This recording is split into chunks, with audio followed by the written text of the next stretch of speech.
السلام علیکم ناظرین، ایما نیوز اسٹوڈیو سے میں ہوں کنزا اسلم۔ لیا سے آپ کو آگاہ کرتے چلیں، ڈسٹرکٹ پولیس آفیسر لیا سید علی رضا کی تھانہ فتح پور میں کھلی کچہری۔ سائلین کے مسائل سنے اور حل کے لیے متعلقہ افسران کو موقع پر احکامات جاری کیے۔ سائلین مرد و خواتین کی طرف سے مختلف مسائل پر مبنی درخواست کھلی کچہری کے دوران پیش کی گئی۔ ڈی پی او سید علی رضا نے فرداً درخواستوں کا جائزہ لیا اور کارروائی عمل میں لائی۔ ڈی پی او لیا نے اس موقع پر گفتگو کرتے ہوئے کہا، عوام الناس کے مسائل کے حل اور میرٹ پر انصاف کی فراہمی کے لیے کوئی کسر اٹھا نہ رکھی۔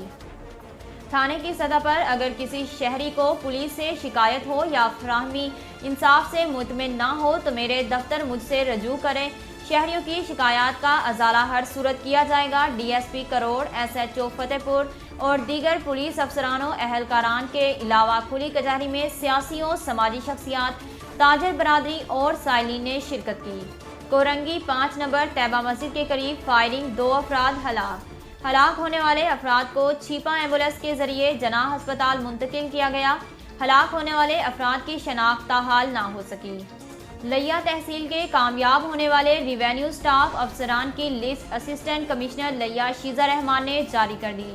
امیدواروں کے حتمی آرڈرز ڈی ایچ کیو لیا کے میڈیکل بورڈ کی طرف سے جاری کردہ میڈیکل فٹنس سرٹیفکیٹ کی فراہمی اور متعلقہ بورڈ یونیورسٹی سے تعلیمی سرٹیفکیٹ کی تصدیق سے مشروط ہوں گے۔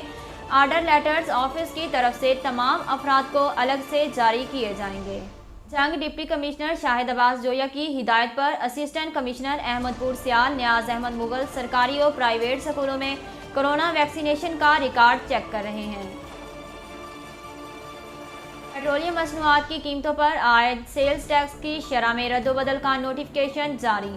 ایف بی آر کی جانب سے جاری اعلامیے کے مطابق پیٹرول پر عائد سیلز ٹیکس کی شرح 1.43% کر دی گئی، جبکہ ہائی اسپیڈ ڈیزل پر سیلز ٹیکس کی شرح 6.75% ہو گئی۔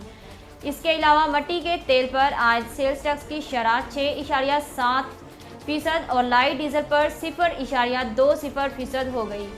وفاقی حکومت نے رواں ماہ کے آغاز پر ہی پیٹرولیم مصنوعات کی قیمتوں میں اضافہ کیا تھا۔